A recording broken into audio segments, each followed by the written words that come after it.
এই সংসারে এমন কিছুই নেই যে সব সময় একই থাকবে। যা কিছু নির্মাণ হয়েছে তা একদিন অবশ্যই ভেঙে পড়বে, কিন্তু এই ভেঙে যাওয়ার বিশ্লেষণ আপনি কিভাবে করবেন তা আপনার উপরে নির্ভর করছে।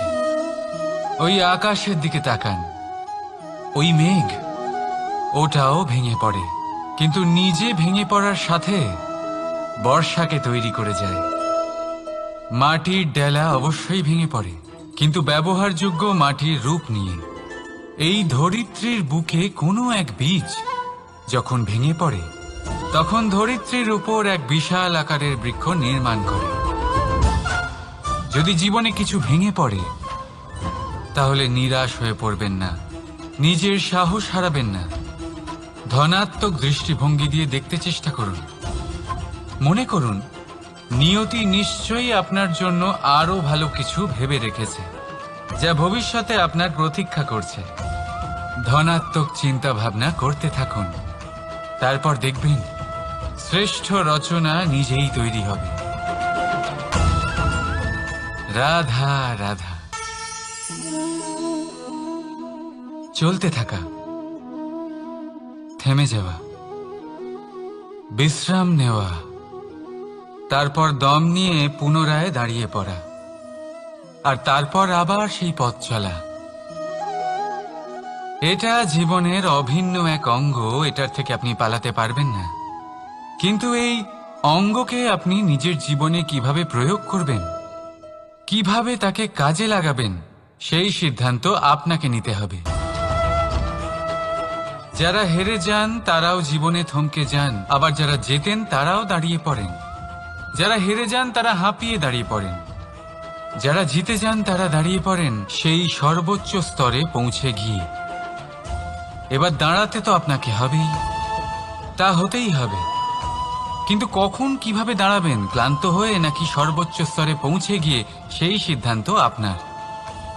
অবশ্যই দাঁড়িয়ে পড়ুন, কিন্তু ক্লান্ত হয়ে নয়, কারণ আপনাকে পুনরায় দাঁড়িয়ে পড়তে হবে, পুনরায় যাত্রাপথে এগোতে হবে এবং সর্বোচ্চ স্তরে পৌঁছতেই হবে। রাধা রাধা। স্বপ্ন, আমরা জীবনে স্বপ্ন দেখতে থাকি, সেটা পূরণ করার পূর্ণ প্রয়াস করে থাকি। কিন্তু এই স্বপ্ন পূরণ না হওয়ার পরিস্থিতিতে আমরা ভেঙে পড়ি, ছিন্ন বিচ্ছিন্ন হই, আর তারপর এই বোঝা আমরা আগামী প্রজন্মের ওপর রীতিমতো চাপিয়ে দিই।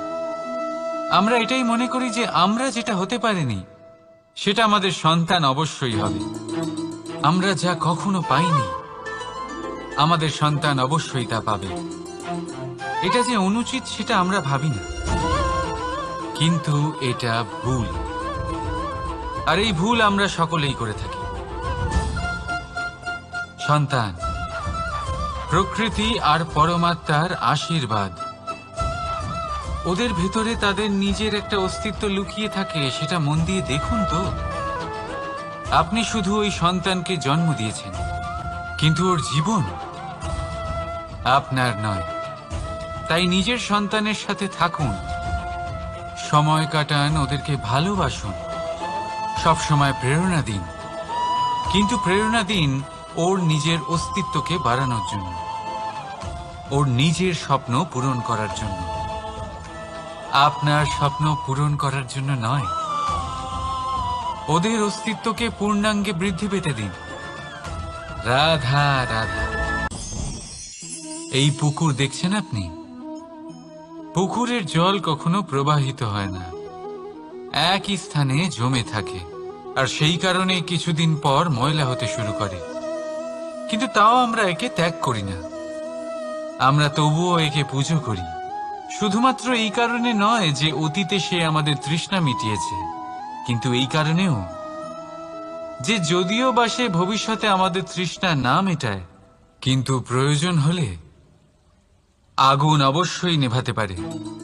ঠিক সেই রকমই হয় আমাদের সম্পর্ক, সম্পর্ক যা আমরা বহু বছর পরিশ্রম করে তৈরি করি, যে দরকার পড়লে আমাদের সহায়ক হয় কোনো না কোনোভাবে। সেই জন্য সম্মান করতে শিখুন এই সম্পর্কগুলিকে, শিখুন এই সম্পর্কগুলিকে অটুট রাখতে। কথায় কথায় এই সম্পর্কগুলিকে ভেঙে দিতে শিখবেন না। রাধা রাধা। বিষ, এই শব্দটা শুনলেই মনে অনেক কল্পনা জন্ম নেয়। কল্পনা অসহ্যকর তিক্ততা, কল্পনা অত্যন্ত বেদনাদায়ক মৃত্যু। এবার যদি আপনাকে জিজ্ঞেস করা হয় যে সবচেয়ে বিষাক্ত বিষ কোনটা, তাহলে আপনি কি বলবেন? কেউ বলবে সর্পের বিষ, কেউ বলবে কাঁকড়া বিছের, কেউ বলবে কালকিউটের বিষ। কিন্তু না, এই সমস্ত রকম বিষ সেই বিষের সামনে টিকতে পারবে না যাকে আমরা বলে থাকি কানের মধ্যে ঢালা বিষ। শুনতে অত্যন্ত মিষ্টি, কিন্তু তিক্ততায় অত্যন্ত বিষাক্ত। পেটের মধ্যে যাওয়া এই বিষ শুধুমাত্র একটি মানুষের মৃত্যুর কারণ হয়, কেবল একটি। কিন্তু কানের মধ্যে ঢালা এই বিষ একাধিক সম্পর্কের নাশ করতে পারে। আর এটাতে সেই ব্যক্তির ভুল নেই যে আপনার কানে বিষ ভরেছে। আপনি তাকে দোষ দিতে পারেন না। এখানে দোষ আপনার নিজের, যে এই বিষকে আপনি নিজের উপরে প্রভাব ফেলতে দিয়েছেন। এই বিষকে সুযোগ দিয়েছেন আপনার ক্ষতি করতে। এটা আপনার ভুল। সেই জন্য কুমন্ত্রণায় কখনো কান দেবেন না।